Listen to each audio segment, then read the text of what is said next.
నడక నేర్చుకునేటప్పుడు ఒక చిన్న బిడ్డను చూస్తున్నారు కదా. ఆ చిన్న బిడ్డ తన నడక నేర్చుకునేటప్పుడు నడవాలనే ఆసక్తి కలిగినప్పుడు తను పడుతూ లెగుస్తూ ఉన్నప్పుడు అనేకరు నవ్వుతూ ఉంటారు.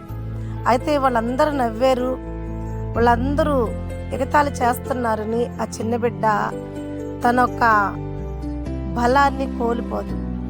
ఇంకా బలము తెచ్చుకుని తన కాళ్ళ మీద తను నిలబడి తనంతటికి తను నడవాలి, ఏరొకరు సపోర్ట్ లేకుండా నిలబడాలి.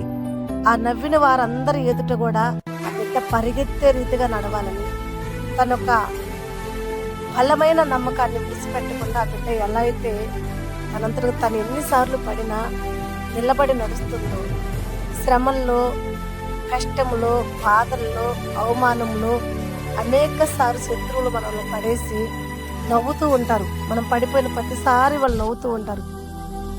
ఎవరైతే నవ్వారో వాళ్ళ ఎదుటే నువ్వు మరలా దేవాతి దేవుడు పరిగెత్తేలా చేస్తాడు. ఏ శత్రువులైతే నిన్ను చూసి నవ్వారో, ఏ శత్రువులైతే నువ్వు పడిపోయావు అని నిన్ను చూసి ఏలనగా ఉన్నారు, అయితే నీ పట్టుదల ఎక్కడ కూడా విడిచిపెట్టగాక, ఎన్నడూ కూడా వెనకడుగేయద్దు, ధైర్యం కలిగి ఉండు. నువ్వు పడిన కాడే నువ్వు పరిగెత్తేలా దేవుడు నిన్ను నిలబెడతాడు. నిన్ను చూసి నవ్విన శత్రువులే సిగ్గుపడి తలదించుకునేలా దేవుడు నిన్ను గెలిపిస్తాడు.